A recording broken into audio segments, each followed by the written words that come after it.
He threw the divorce papers at her chest and laughed, telling everyone within earshot that he was finally trading in his dowdy wife for a younger, hotter model. Derek Sterling thought he had won.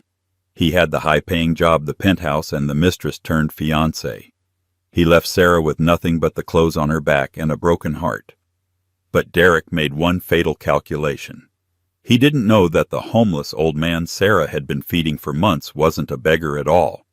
He was the owner of the very empire Derek was desperate to join.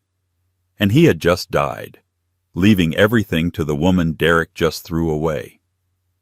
The ink on the divorce papers was barely dry when Derek Sterling checked his Rolex, a Submariner he'd bought with their joint savings account 3 months ago, without asking.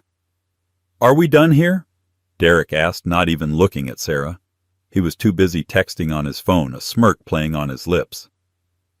"I have a reservation at Le Bernardin at 8. Tiffany gets cranky if she has to wait for her lobster." Sarah Jensen sat across the cold metal table of the arbitration room, her hands folded tightly in her lap to stop them from shaking. She looked at the man she had supported for 7 years. She had worked double shifts at a diner to put him through business school. She had ironed his shirts, cooked his meals, and comforted him when he failed his first licensing exams.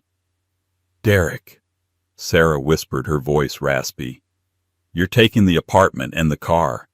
How am I supposed to get to work?" Derek finally looked up.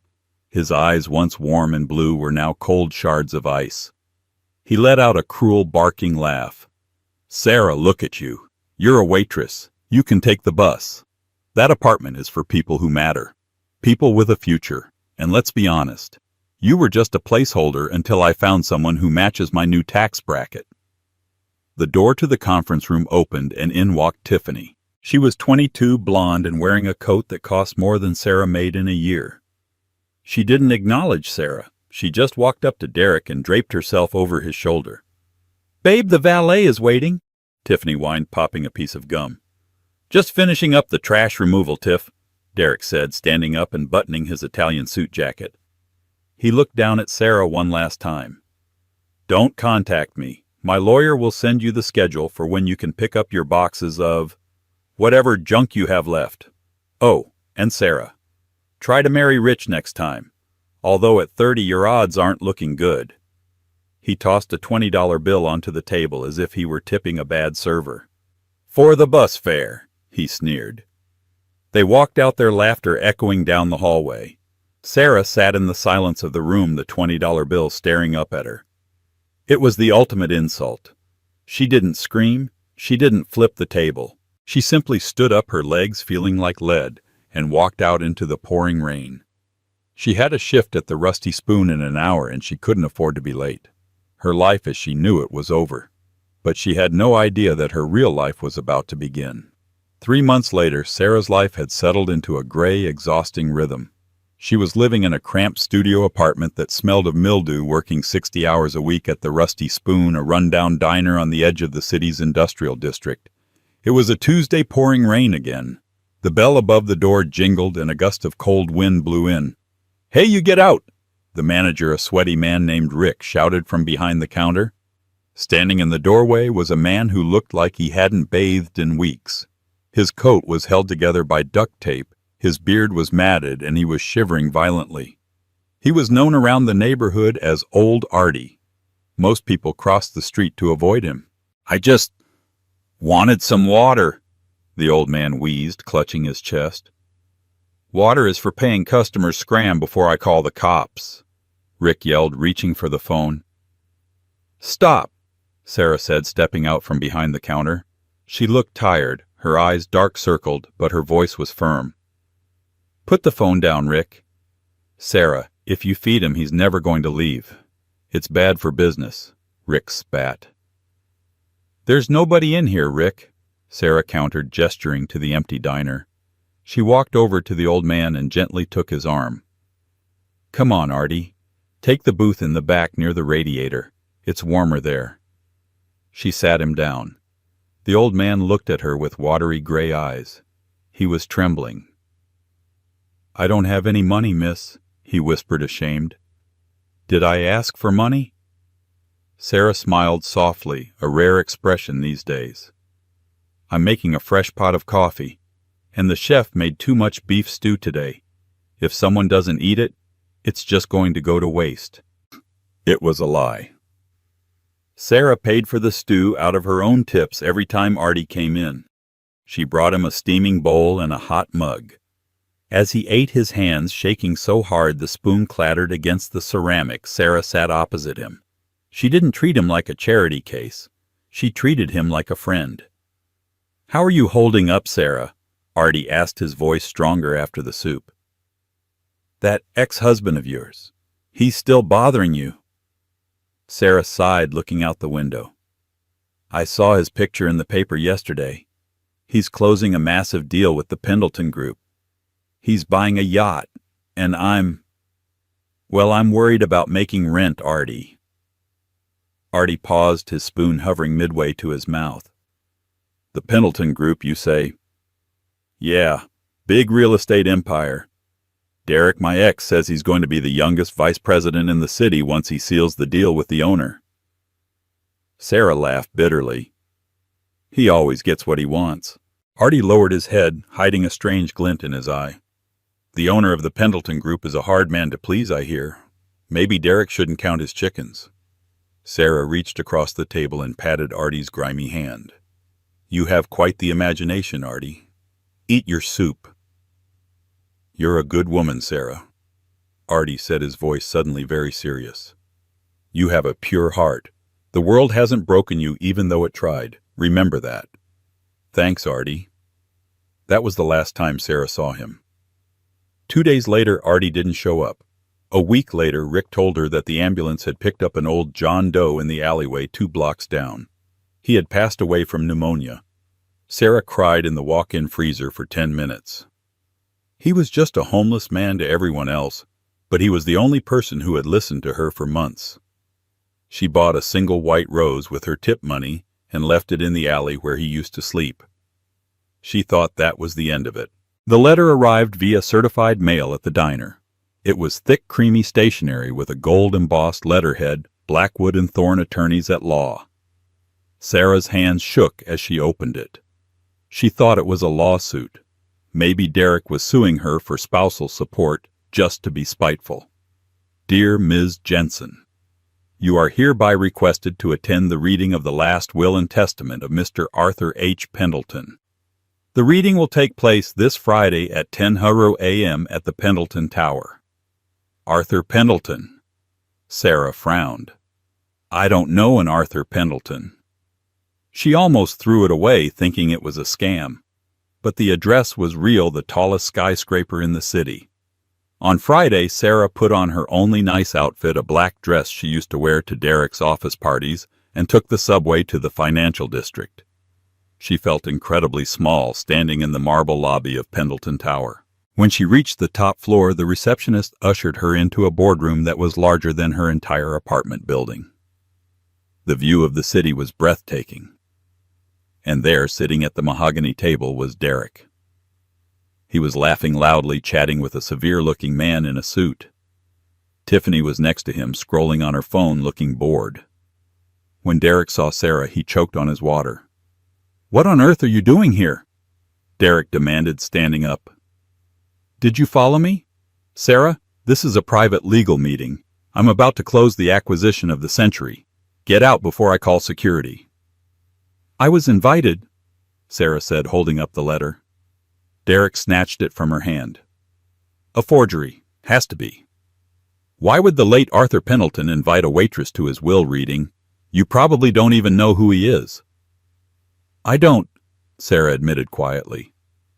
"But they sent me this." "Mr. Sterling, sit down," the severe lawyer said. This was Liam Thorne, the executor of the estate. He was young, perhaps mid-30s, with intense green eyes and a jawline that could cut glass. He looked at Sarah, and his expression softened imperceptibly. "Ms. Jensen is the guest of honor." "Guest of honor?" Tiffany scoffed. "Does she get a consolation prize, a toaster?" "Silence," Liam commanded. The room went cold. Liam pressed a button on the table. A massive screen descended from the ceiling. Mr. Pendleton recorded a video message 2 days before his passing. He requested that it be played only when all parties were present. The screen flickered to life. Derek straightened his tie, looking smug. Here we go. The old man probably left the company to the highest bidder. That's me. The image resolved. It was an old man sitting in a leather chair. He was clean-shaven, wearing a suit that cost more than a car. But the eyes... Sarah gasped. "Artie," she whispered. Derek looked confused. "Who?" On the screen, the billionaire Arthur Pendleton spoke. His voice was strong, commanding, but with a familiar warmth. "If you are watching this, I have moved on to the next great adventure. To my board of directors, thank you for your service. To the vultures trying to buy my company." The camera zoomed in slightly. "Specifically you, Derek Sterling." Derek puffed out his chest. "That's me. He knows me." "I know you well, Mr. Sterling," the video Arthur continued. "I know you because I've been watching you. I know that you are a man who measures worth by the price of a watch. I know you treat your subordinates like cattle. And I know how you treated your wife." Derek's face went pale. Tiffany stopped chewing her gum. "You see," Arthur continued, "I believe that before someone inherits power, they must prove they have humanity. For the last 6 months, I have lived on the streets of this city as a social experiment. I wanted to see who would help a man who had nothing to offer in return." On the screen, Arthur leaned forward. "Thousands of people walked past me. They spat on me. But one person gave me her tips. She gave me hot soup. She listened to me when I was invisible. She defended me when others wanted to throw me in the gutter." Arthur smiled, and it was the same smile he gave Sarah over the bowl of stew. "To my nephew, I leave my vintage car collection. To my charities, I leave 10% of my liquid assets. And the rest? My majority share in Pendleton Industries, my real estate portfolio, the grand estate in the Hamptons, and my personal bank accounts totaling approximately $4.2 billion. The room was so silent you could hear a heart break. "I leave to Sarah Jensen, because she was the only one who treated Artie like a human being." The screen went black. For 10 seconds, nobody moved. Then Derek jumped up, knocking his chair over. "This is a joke. She's a waitress. She served him soup. You can't give $1 billion company to a waitress." Liam Thorne stood up, picking up a thick stack of documents. He walked over to Sarah, ignoring Derek completely. "It is no joke, Mr. Sterling," Liam said coolly. He placed the documents in front of a stunned Sarah. "Ms. Jensen, or should I say Ms. CEO, we have a lot of work to do. And the first order of business involves the pending contract with Mr. Sterling's firm." Liam turned to Derek, a small, satisfied smile playing on his lips. "Sarah," Liam asked, his voice low and respectful, "Mr. Sterling is currently in the lobby of your building asking to buy your company. Would you like to proceed with the deal?" Sarah looked at Derek. He was sweating, his eyes darting around in panic. He looked at Tiffany, who was staring at Sarah with open-mouthed jealousy. Sarah slowly stood up. The fear was gone. In its place was a cold, burning realization of power. "No," Sarah said clearly. "I don't think I do." The silence that followed Sarah's rejection of Derek's deal was broken by the sharp sound of Liam Thorne closing the leather portfolio. "You heard the lady," Liam said, his voice like granite. "Mr. Sterling, your proposal is denied. Security will escort you and your associate out of the building." Derek looked like he'd been struck by lightning. His perfect tan seemed to fade into a sickly gray. "Sarah, wait.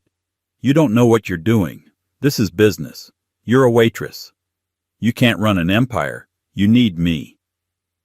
Liam stepped in front of Sarah, blocking Derek's view. He didn't say a word. He just stared Derek down with those intense green eyes, until Derek took an involuntary step back. Tiffany tugged on Derek's arm. "Derek, let's go. Everyone is looking at us. This place smells like old people anyway." 2 burly security guards materialized. Derek, sputtering and red-faced, was practically dragged to the elevator, Tiffany trailing behind him, complaining about her heels.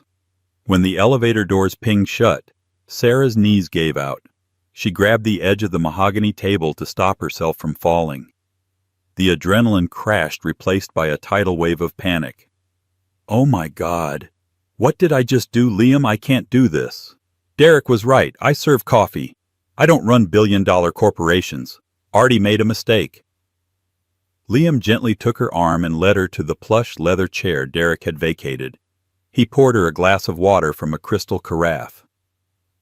"Arthur Pendleton didn't make mistakes, Sarah," Liam said softly, kneeling beside her chair so he wasn't towering over her. "He was the shrewdest judge of character I've ever met. He watched you for 6 months. He saw something in you that this whole city is missing: integrity." "Integrity doesn't read spreadsheets," Sarah mumbled into the glass. "That's what I'm here for," Liam said. "I was Arthur's right hand for 10 years. Now I'm yours, if you'll have me." Sarah looked at him. He was devastatingly handsome, yes, but more than that, he looked solid. Reliable, the opposite of Derek. "Okay," she whispered. "Where do we start?" "First." Liam stood up, a small smile touching his lips. "We get you out of that diner uniform. You have a board meeting in 2 hours. The rest of the afternoon was a blur of terrifying luxury. Liam whisked her away in a black limousine that seemed longer than her entire apartment. They went to a private boutique where assistants who spoke in hushed tones draped her in fabrics she didn't know existed. When she stepped out of the dressing room in a tailored navy power suit that cost more than her car, she barely recognized herself in the mirror. Her tired eyes looked sharper. Her posture straightened. But the clothes were armor, and underneath she was still terrified. The boardroom was intimidating. 12 older men, all in expensive gray suits, sat around the table. They looked at her with a mix of curiosity and barely concealed disdain. They were wolves waiting for the lamb to trip. "Gentlemen," Liam announced, walking in behind her, "may I introduce your new CEO and chairman of the board, Ms. Sarah Jensen." There was a scattered polite applause. One man with slicked-back silver hair and eyes like a shark didn't clap. This was Marcus Cole, the CFO. He had expected to take over when Arthur died. "Ms. Jensen," Marcus said smoothly, his voice dripping with condescension. "A tragic day. We're all in shock." Now we were in the middle of discussing the layoffs at the Ohio manufacturing plant before this interruption. We need to cut 500 jobs to boost this quarter's profits for the shareholders. He slid a complex graph across the table towards her, enjoying the panic flashing in her eyes. He was trying to humiliate her instantly. Sarah looked at the graph. It meant nothing to her. The lines and numbers swam before her eyes. She felt the sweat trickling down her back. Derek's voice echoed in her head. "You're trash, Sarah." She felt Liam tense beside her. He was about to step in to save her. No, Sarah thought. Artie left this to me, not Liam. She pushed the graph back. "I don't understand this graph, Mr. Cole." A few snickers around the table. Marcus smirked. "Well, as I anticipated. But I do understand people." Sarah interrupted, her voice shaking slightly but gaining strength. "You want to fire 1,500 families. Why?" "To increase the stock value by 3%, Marcus said dismissively. "It's standard practice." Sarah thought about Artie shivering in the booth. She thought about the single mothers she worked with at the diner, terrified of losing a shift. Arthur, told the world he valued humanity over profit," Sarah said, standing up. The room went quiet.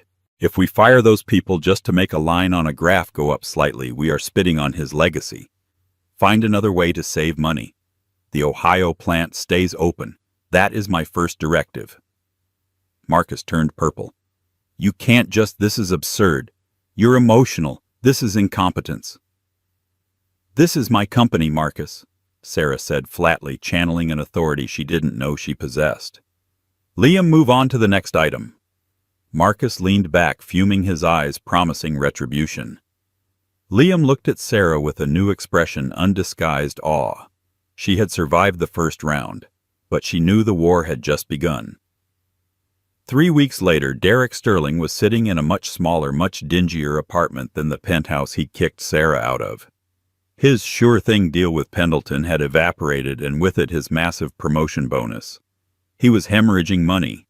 Tiffany was currently screaming at him from the bedroom because her credit card had been declined at Sephora. He turned on the TV, nursing a cheap whiskey. The evening news was on, and tonight is the annual Pendleton Charity Gala, the most exclusive event of the season. All eyes are on the mysterious heiress, Sarah Jensen, the former waitress who inherited the entire empire last month. Critics are calling her the Cinderella CEO, while Wall Street is holding its breath to see if she'll crash and burn. The screen showed live footage of the red carpet outside the Metropolitan Museum of Art. Limousines were pulling up, depositing the city's elite. Derek stared at the screen, a toxic mix of rage and regret boiling in his gut. That should have been him. That power. That money. It was all hers. The woman he used to order around was now the most powerful person in the city. "Tiffany!" Derek yelled. "Get dressed. We're going out." "Where we're broke, Derek." "We're going to that gala. I'm going to fix this." Derek still had his connections. He called in a favor from a slimy PR guy he knew and managed to get 2 last-minute tickets meant for a B-list celebrity who got the flu. When Derek and a sullen Tiffany arrived at the museum, the air smelled of expensive perfume and desperation. Photographers lined the red carpet, their flashes blinding. And then the entrance hall went silent. At the top of the grand staircase stood Sarah. She was wearing a custom Versace gown, a shimmering cascade of deep emerald silk that made her eyes pop. Around her neck was the Pendleton diamond, a priceless heirloom Arthur's mother used to wear. Her hair, once always tied back in a messy bun, was styled in elegant waves. She didn't look like a waitress playing dress-up. She looked like a queen surveying her kingdom. On her arm was Liam Thorne, looking devastating in a tuxedo. The way he looked at her with protective reverence made Derek want to vomit. "Oh my God," Tiffany whispered, actually impressed. "Is that Sarah?" Derek didn't answer. He just started walking up the stairs, pushing past senators and oil tycoons.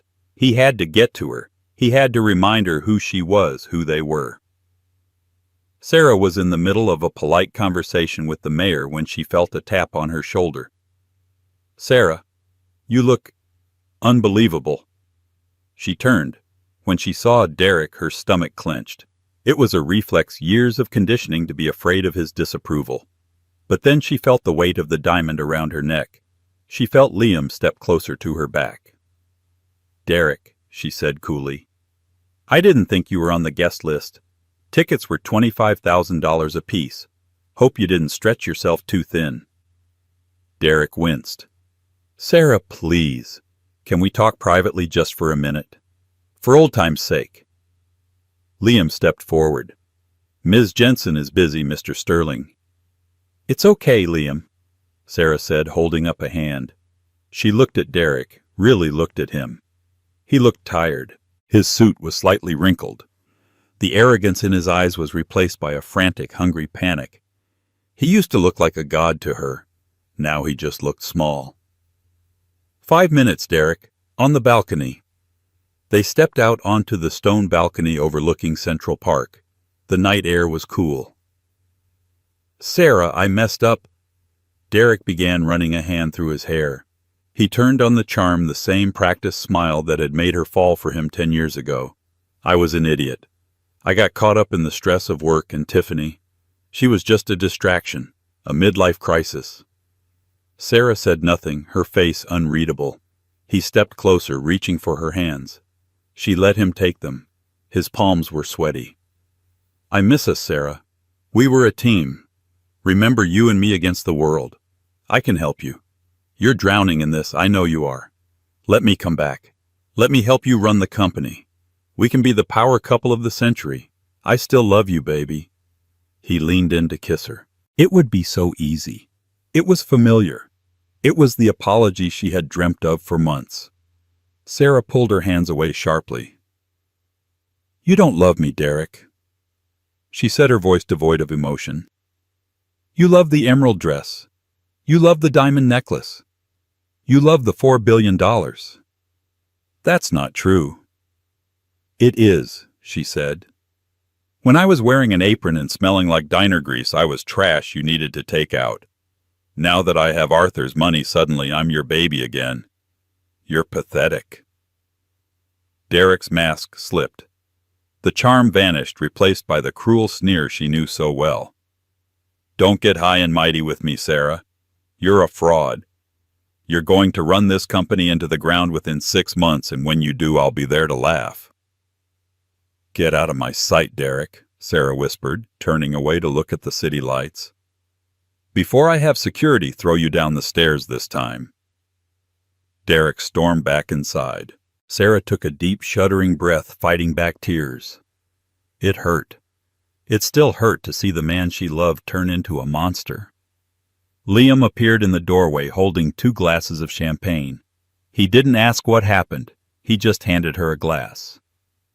"You did good," he said softly. Sarah clinked her glass against his. "I think I hate champagne." She managed a weak smile. "We can get a burger after this," Liam promised. "My treat." Sarah finally genuinely smiled. For the first time in what felt like years, she didn't feel alone. Meanwhile, across the ballroom, Derek was downing his 4th scotch at the open bar. A shadow fell over him. It was Marcus Cole, the shark-eyed CFO who hated Sarah. "Rough night, Mr. Sterling," Marcus murmured, swirling his own drink. Derek glared at him. "What do you want?" "I saw your little reunion on the balcony," Marcus said slyly. "It seems we both have a problem with the new management. She's incompetent, emotional. She's going to ruin everything Arthur built." Marcus leaned in close, his voice a serpentine whisper. "You know her weaknesses, Derek. You know where the bodies are buried in her past. I know the company. If we work together, we can expose her for the fraud she is. We can take it all from her." Derek looked at Marcus. Then he looked across the room at Sarah, laughing at something Liam was saying, the camera flashes illuminating her joy. The envy burned in his chest like acid. "I'm listening," Derek said. For 2 months, things seemed to be going impossibly well. Under Sarah's human-first leadership, Pendleton Industries wasn't just surviving, it was thriving. Public perception had shifted. The Cinderella CEO was a media darling. The Ohio plant which she saved had doubled its production efficiency out of sheer loyalty to her. Sarah sat in her office signing paperwork. She felt confident. She looked at the empty chair across from her where Liam usually sat. He was currently in London negotiating a merger. She missed him, more than she wanted to admit. Her secretary, a kind woman named Martha, buzzed in. "Ms. Jensen, the board has called an emergency meeting. They say it's urgent." Now, Sarah frowned. "I didn't call a meeting." "It was called by Mr. Cole." Sarah's stomach dropped. She grabbed her notebook and headed to the boardroom. When she entered, the atmosphere was suffocating. The blinds were drawn. The 12 board members were staring at her in stony silence. At the head of the table sat Marcus Cole, and standing next to him, looking smugger than a cat with a canary, was Derek Sterling. "What is he doing here?" Sarah demanded, remaining standing. "He is not an employee, and he is banned from the building." "Mr. Sterling is here as a witness," Marcus said, his voice smooth as oil. He slid a black folder across the table. "Sarah, we have received some disturbing evidence regarding the validity of Arthur Pendleton's will." Sarah laughed nervously. "The will was probated months ago. It's ironclad." "Not if it was coerced," Derek piped up. He walked around the table enjoying the spotlight. "You see, ladies and gentlemen of the board, I was married to Sarah for 7 years. I know her handwriting. I know her tricks. And I know that she met Artie long before she claims." Derek pulled a stack of photos from his jacket pocket and tossed them onto the table. They were grainy, photoshopped images that looked like Sarah arguing with Artie in an alleyway, looking menacing. These photos suggest you were harassing Mr. Pendleton, Marcus added. And we have a witness statement from a Tiffany Miller claiming she heard you bragging about forcing the old man to sign the papers while he was delirious with fever. That is a lie, Sarah shouted, slamming her hand on the table. Tiffany is his girlfriend. She'd say anything he tells her to. And then there's the matter of the embezzlement, Marcus interrupted, raising his voice. He clicked a remote and the screen behind him flared to life.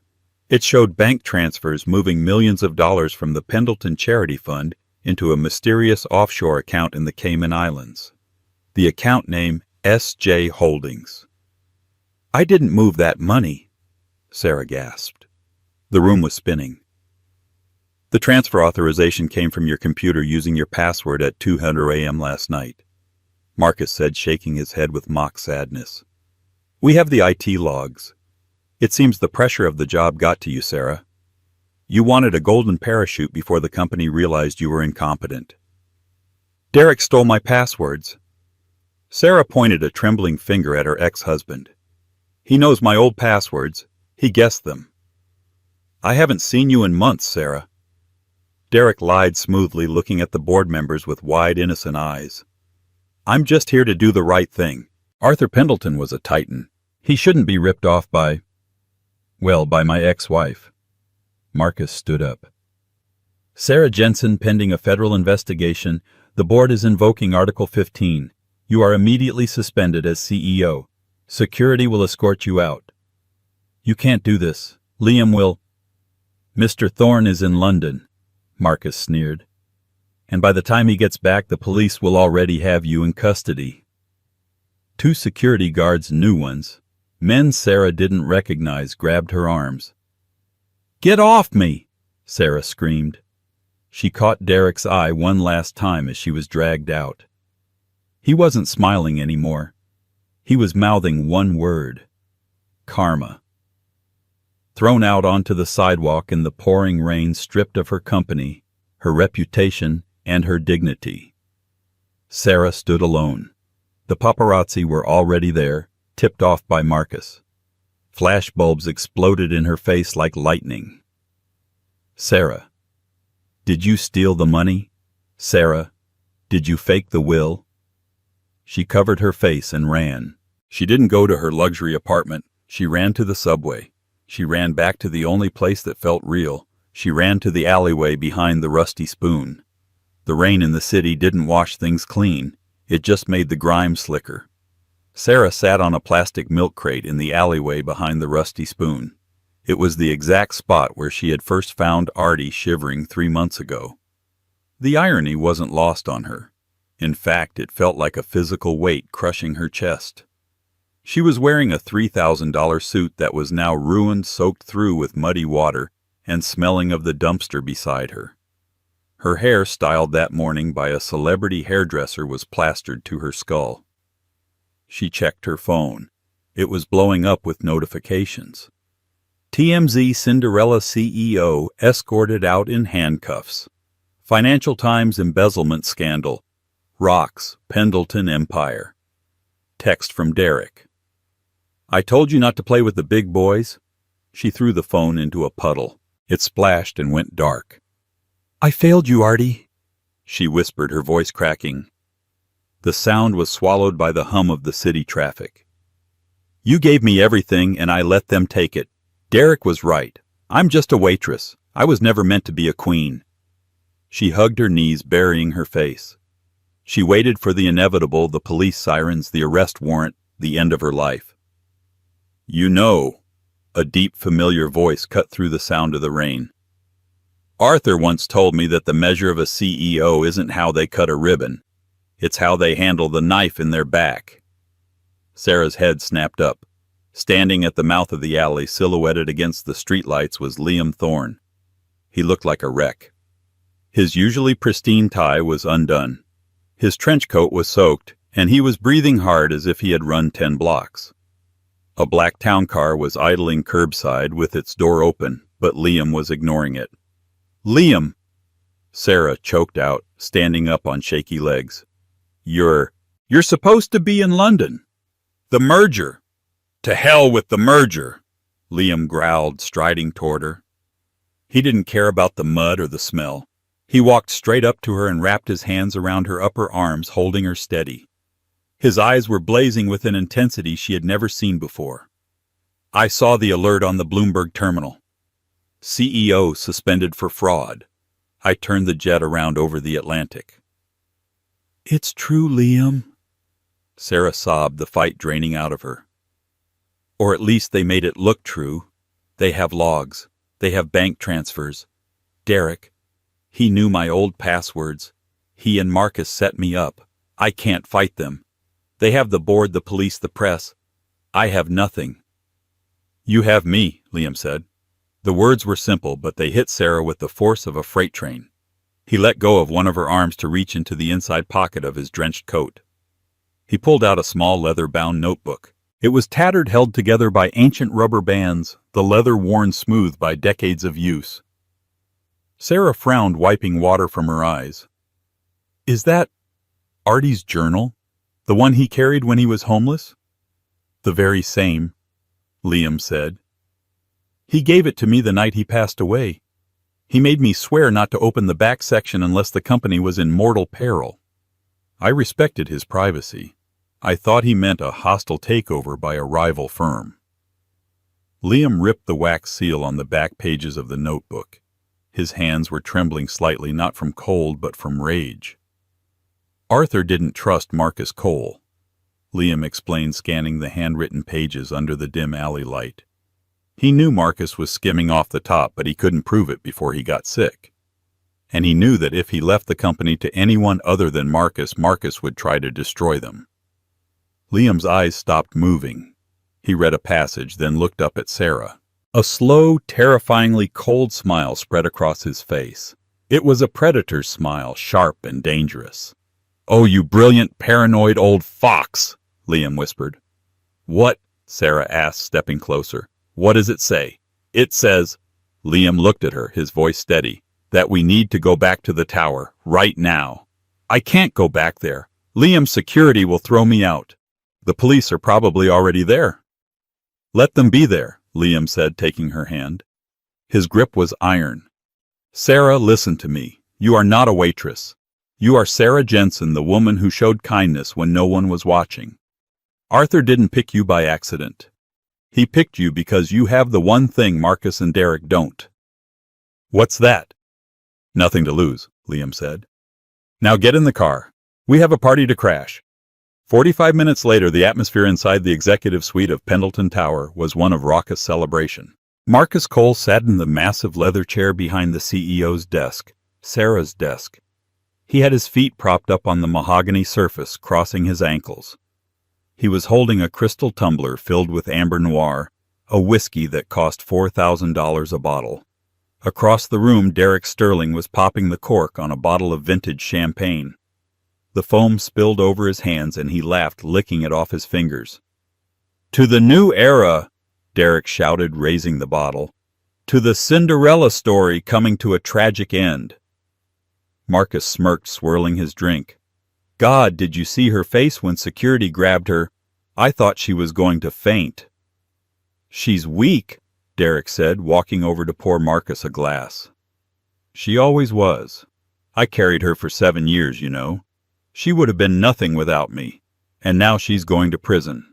Poetic justice, really." "You sure the police are en route?" Marcus asked. "Just got a text from my contact at the precinct," Derek confirmed, checking his phone. "They're issuing the warrant now. They'll pick her up at her apartment or under whatever bridge she's sleeping under within the hour. By tomorrow morning, Sarah Jensen will be trading her Versace for an orange jumpsuit." "And the offshore accounts?" "Untraceable," Marcus said confidently. "The money she stole is sitting safely in a shell company. Once the heat dies down, we split it. 50-50, just like we planned." "I love it when a plan comes together." Derek took a swig of champagne straight from the bottle. "You know, I might actually buy that penthouse back. It'll be sweeter knowing she lived there." "You're a cruel man, Derek," Marcus chuckled. "I like it. I learned from the best." Boom! The sound was like a gunshot. The double mahogany doors to the office didn't just open. They were kicked open with such force that the wood splintered around the lock. Marcus jumped so hard he spilled whiskey all over his shirt. Derek dropped the champagne bottle. It shattered on the floor, sending shards of glass skittering across the Persian rug. Standing in the doorway was Sarah. She was still wearing the wetsuit, but she had slicked her hair back. Her makeup was gone, leaving her face bare, pale, and fierce. She didn't look like a victim. She looked like an executioner. Behind her stood Liam holding the battered notebook, and behind him were 4 large men in dark suits who were definitely not the building's regular security. "You're trespassing," Marcus screamed, scrambling to his feet. "Get out. Security. Where is security?" "Your security team has been relieved of duty," Liam said calmly, stepping into the room. "These gentlemen are private contractors, and they don't answer to you." "I'm calling the police!" Derek yelled, his voice cracking. He fumbled for his phone. "You're finished, Sarah. You're a fugitive." Sarah walked slowly into the room. She stepped right over the broken glass and spilled champagne. She didn't say a word. She just walked to the front of the desk and stared at Marcus until he instinctively sat back down, intimidated by the sheer voltage of her anger. "You think you're smart, Marcus?" Sarah said. Her voice was low, devoid of the trembling fear from the alley. "You think because you know numbers you know everything. But you forgot one thing. This was Arthur's building. He built it. He wired it. He loved it. Arthur is dead." Marcus spat, regaining some courage.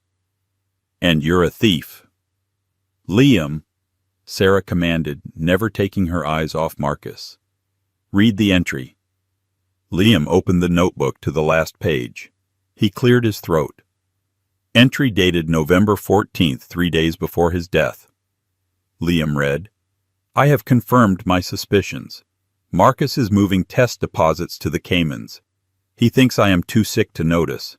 He is preparing a trap for whoever succeeds me. Therefore, I have engaged the dead man switch protocol on the office mainframe."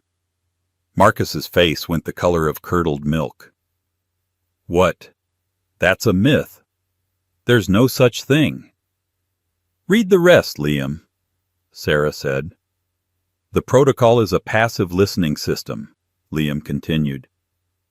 "It is hardwired into the smoke detectors and the visual sensors in the teleconference screen. It records all audio and video in the CEO's office, stored on an independent cloud server. It is dormant until activated by a specific voice command." The room went deathly silent. The only sound was the rain lashing against the panoramic windows. "And what is the command?" Marcus whispered, his eyes darting around the room.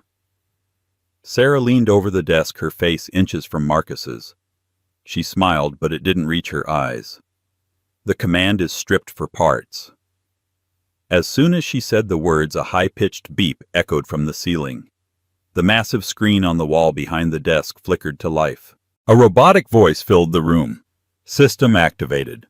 Uploading audio and video files from the last 24 hours to SEC Enforcement Division, FBI Cybercrimes Unit, and NYPD."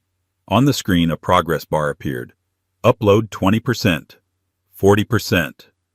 "No," Derek gasped. "No, no, no." "It recorded everything," Sarah said, straightening up.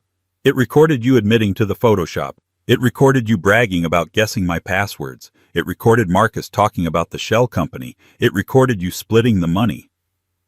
"Upload complete." "Turn it off!" Marcus shrieked, slamming his fist onto the keyboard. "Delete it!" "It's already gone, Marcus," Liam said, checking his watch. "And judging by the sirens I hear downstairs, the recipients have already opened the files." Derek looked at Sarah. Panic had completely consumed him. He looked at the door, then back at the window, as if contemplating jumping. Then he lunged toward Sarah. "Sarah, wait! Listen!" He grabbed her hands, his palms sweaty and gross. "He made me do it, Marcus. He threatened me. He said he'd ruin my career. You know me, Sarah. You know I wouldn't do this to you. I love you. We're married. Divorced," Sarah corrected, yanking her hands away as if she had touched a hot stove. "We are divorced, Derek. But I can fix this," Derek babbled, tears streaming down his face. "I can testify against him. I can be on your side. Just tell them it was a misunderstanding. Please, Sarah. I'm sorry about the apartment.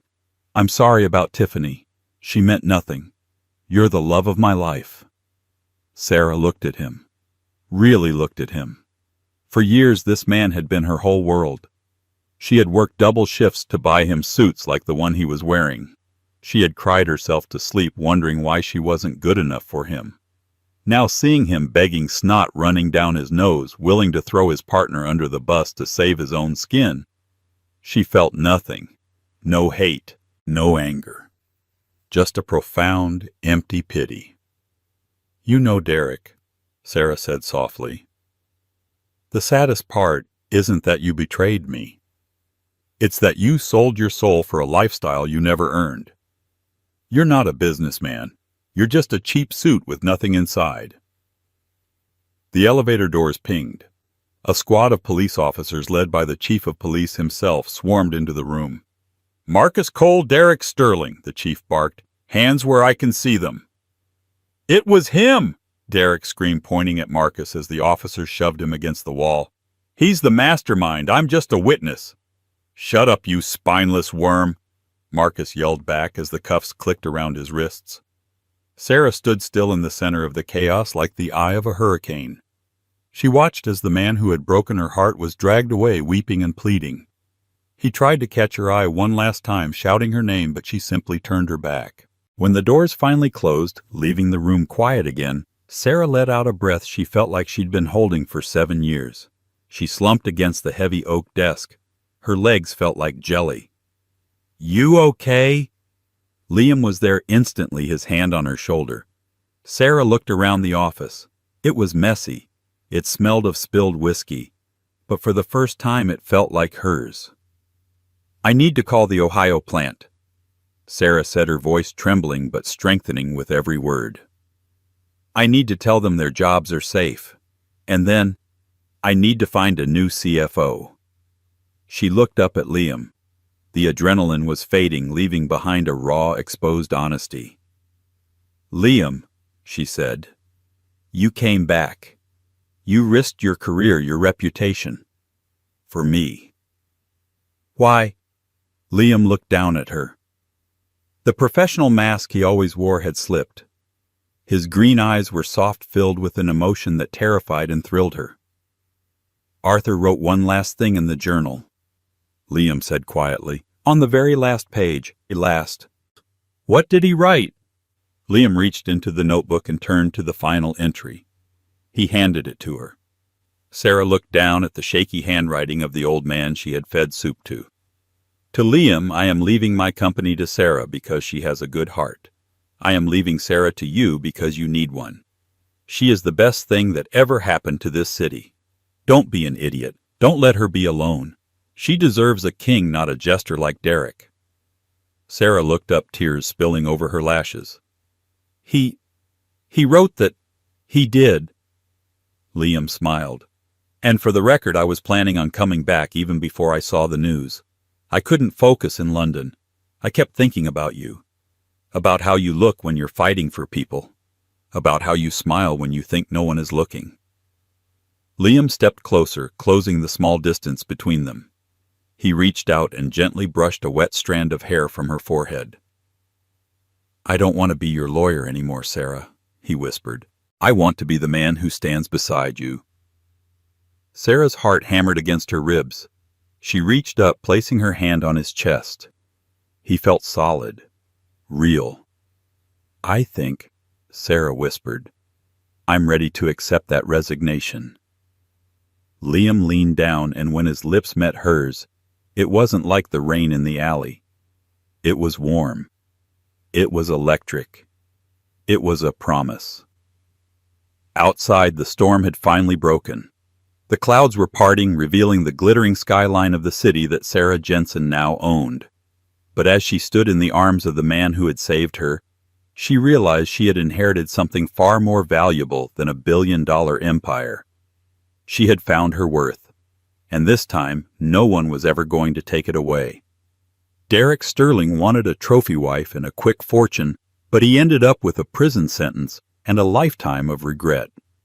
He learned the hard way that you should never judge a book by its cover or a beggar by his coat. Sarah proved that true power isn't about the money in your bank account. It's about the integrity in your soul. In the end, the waitress served the billionaire exactly what he deserved, a cold plate of karma and a side of justice. What did you think of Derek's punishment? Did he deserve more jail time, or was losing everything to Sarah the ultimate revenge? Let me know your thoughts in the comments below. If you enjoyed this story of twists, heartbreak, and triumph, please smash that like button, subscribe to the channel, and hit the notification bell so you never miss a drama. Thanks for watching.